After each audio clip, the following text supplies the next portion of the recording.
Hello everyone, today I am here to share a pretty big book haul.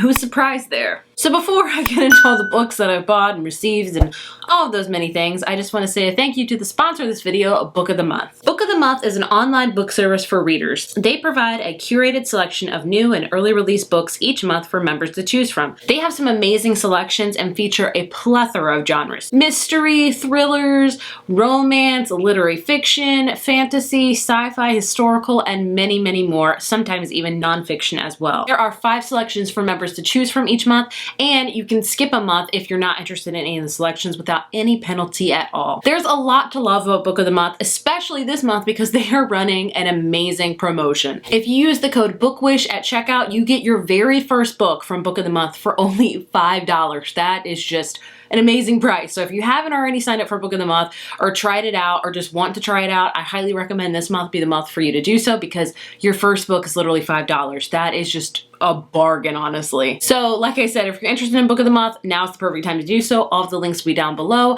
as well as more information and things like that. So speaking of Book of the Month, I'm going to share their 5 selections they selected this month. First up is one I think is a mystery thriller. It's called People Like Her by Ellery Lord. So this is about a woman that is a social media star. She has an obsession. She has a dangerously obsessive follower, and her marriage begins to unravel. And it says that People Like Her explores our desperate need to be seen and the lengths we'll go to be liked by strangers. It asks what and whom we sacrifice when we make our private lives public and ultimately lose control of who we let in. So this sounds perfect for like now because social media is very prevalent in all of our lives, including me. And you know, the line of private life becoming public gets blurred, and this sounds like it's going to be very scary. Next up, I believe this is a literary fiction romance. It's called This Close to Okay by Lisa Cross Smith. I love the cover of this one. So this is a powerful, vibrant novel about the life-changing weekend shared between 2 strangers. So basically 2 strangers meet.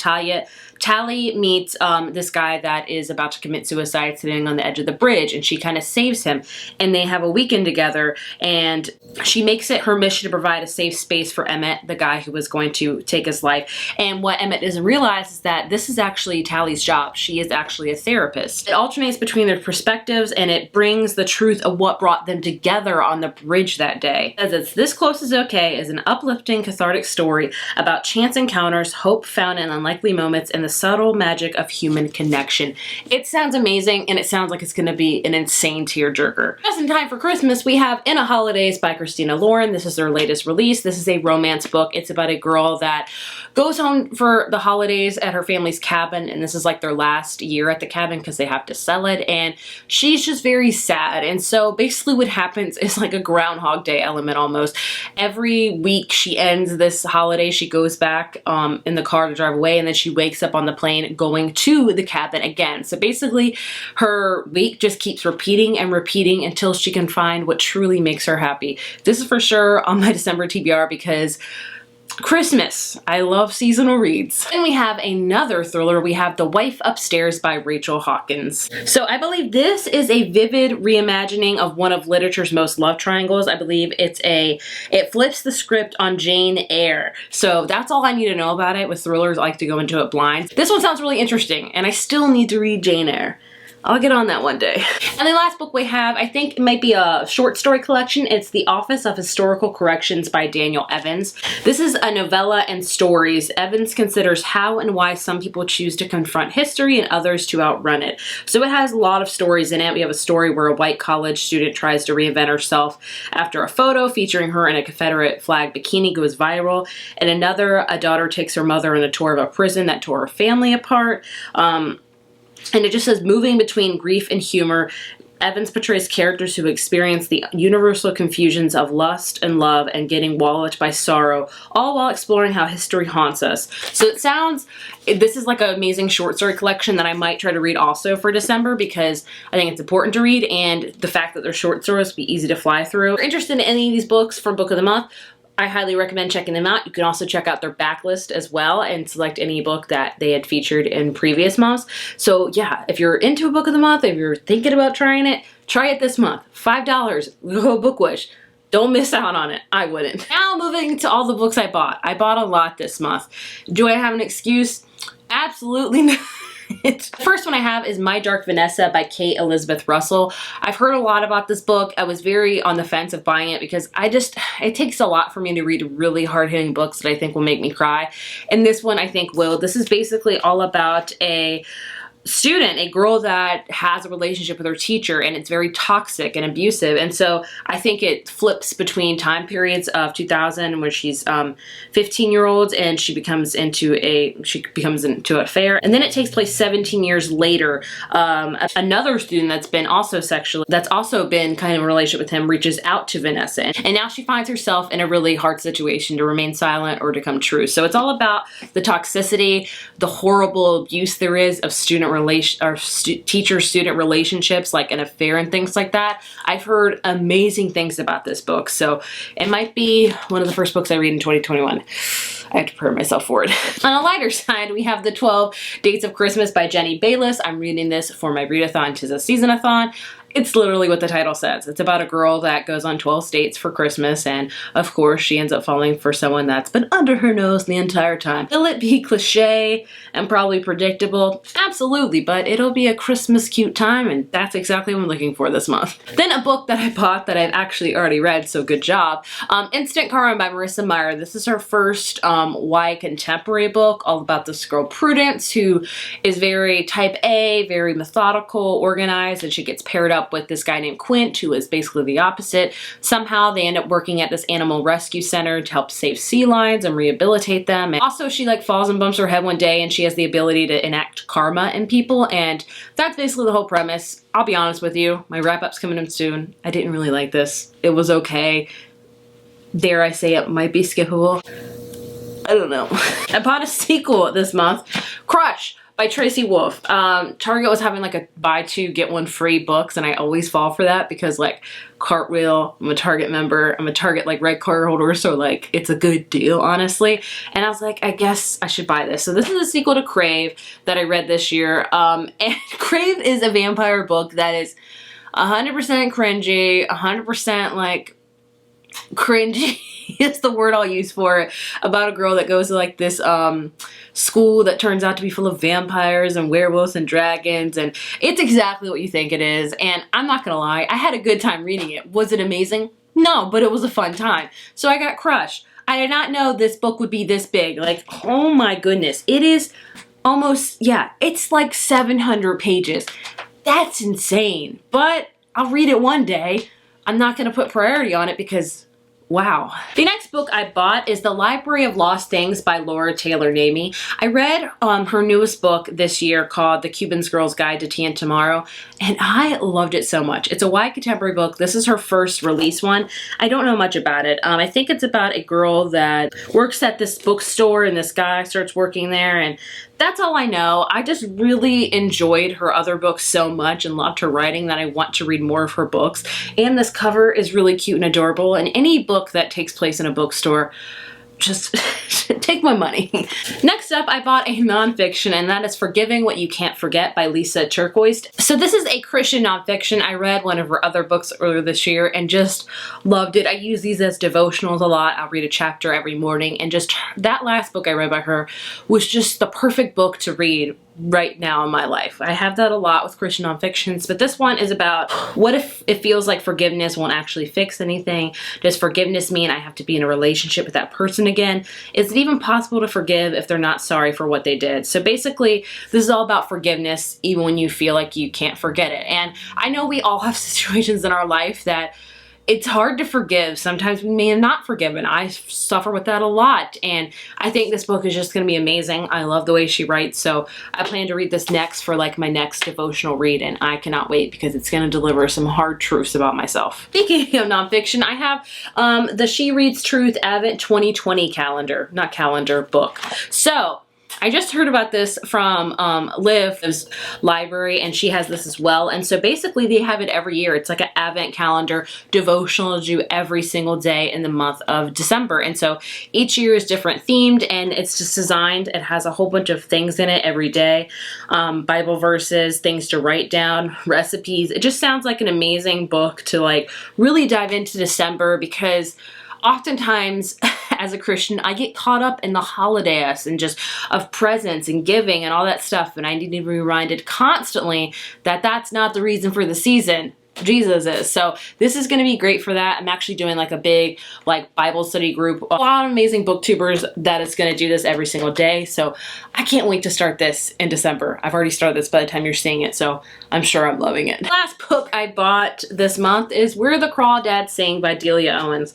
I have had this like in my cart for probably a year now. This has been a really big book, I think, especially last year. It was even the Reese's Witherspoon book club pick, and I've heard mixed things about it. I don't know if it's controversial or not. I haven't done that much research into it, but I do know it's about a girl named the Marsh Girl who's been living in this quiet town, and this takes place in 1969. And it says it's a ode to the natural world, a heartbreaking coming-of-age story, and a surprising tale of possible murders. So a lot going on. If you've read this, let me know your thoughts. So yeah, I bought a fair few books. Now moving on to the books I was sent for review. So I have a big stack that Simon Teen so kindly sent to me. The first one being Rent a Boyfriend by Gloria Chow. I've already read this. You'll see this in my wrap-up. It's about a girl that goes home for Thanksgiving to her Asian American parents and has to rent a boyfriend for her parents. And there you go. It's cute. It's adorable. I really enjoyed it. Speaking of a book I've already read, Chasing Lucky by Jen Bennett. This is her newest one. A small town girl goes back home that hasn't been there in a while.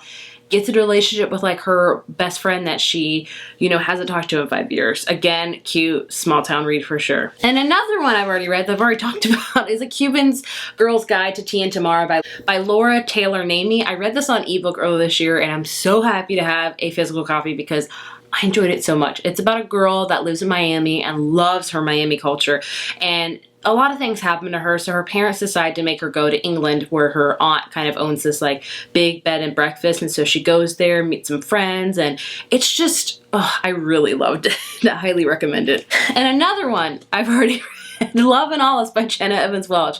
This is about a girl that her dad is Greek, and he's always had this obsession with finding Atlantis, and she hasn't talked to him for like 12 years, and he invites her to Greece to, help film this documentary about him finding Atlantis. So it's really about a father-daughter kind of strained relationship. And the last one they sent me, I've actually never heard, and it's called Lies Like Poison by Chelsea Pitcher. This is, look at the end papers, beautiful. Poppy, Lily, and Belladonna, and they protect their best friend Raven. Not quite sure, I have to do some research on it. Recipe for a Perfect Murder: 1 petal of Poppy, 1 petal of Lily, 1 petal of Belladonna. Drop into a teacup and stir 3 times. Sounds really interesting. I definitely need to check this one out. Then I have a whole stack sent to me by Source Books, Casablanca, hopefully I pronounced that right. And they sent me a lot of Christmassy books. The first one being the sequel to the tourist attraction. This one's called Mistletoe and Mr. Right. It's about a girl named Lena and a guy that she kind of falls in love with, and it takes place in Alaska. They're cute. They're not my favorite. I think they're a little bit too lengthy, but I definitely plan to check this one out. And then they sent me like 4 cowboy Christmas books, which I've never really read a cowboy romance and never read a Christmas one, but now might be the time. So this one's Blue Sky, Cowboy Christmas. I'm not going to go really into them because I think it's pretty, obvious what they're about. Then I have Joy to the Wolves by Terry Spear, where we have a real creepy wolf in the background. Is this guy a werewolf? I don't know. Then we have The Best Cowboy Christmas Ever, Guaranteed Melt Your Heart Romance. And lastly, we have Smokin' Hot Cowboy Christmas. I'll check them out. Speaking of Source Books, they also sent me a couple other books, the YA books. This one's Bedazzled by Ryan LaSala, and this one is about Project Runways Goes to Comic-Con, an epic queer love story about creativity, passion, and finding the courage to be your most authentic self. Sounds really fun. This one comes out in January. And the other one they sent me is definitely a YA mystery thriller called The Obsession. Boy meets girl, boy stalks girl, girl gets revenge. That's all I want to know about it because it sounds really interesting. From Wednesday, I have another 2021 release, Amelia Unbridged. I love the cover. This one is a book that's all about grief, love, and the future. Finding hope and strength within yourself, and maybe just falling in love while you do it. I love the cover. I definitely want to check this out. Definitely putting on my TBR. And then Quark Books so kindly sent me Secret Santa, The Gift That Keeps on Giving by Andrew Schaefer. So this is like a creepy Christmas book. All at Once for Christmas is you. So this is about a girl that works in publishing, and so she works at this new publisher. As soon as she arrives, she finds herself the target of mean-spirited pranks by her coworker, and the hazing reaches its peak during the company's annual Secret Santa gift when she gets a strange gift that she recognizes but doesn't understand. And so basically, she has to track down her Secret Santa and figure out the true meaning of this mysterious object in her possession before it destroys the company and possesses her. Interesting. I've never heard of like a creepy Christmas book, but I'm down for that. And I have one from Putnam called The Chicken Sisters by K.J. Del Antonio. And this is about 3 generations, 2 chicken shacks, 1 recipe for disaster. So I think it's about these sisters that like know things about chickens. I don't know. And so, I think that it's about the restaurant's going to go down, and so she decides to send an SOS to Food Wars and the competition on TV, and it promises $100,000 to the winner.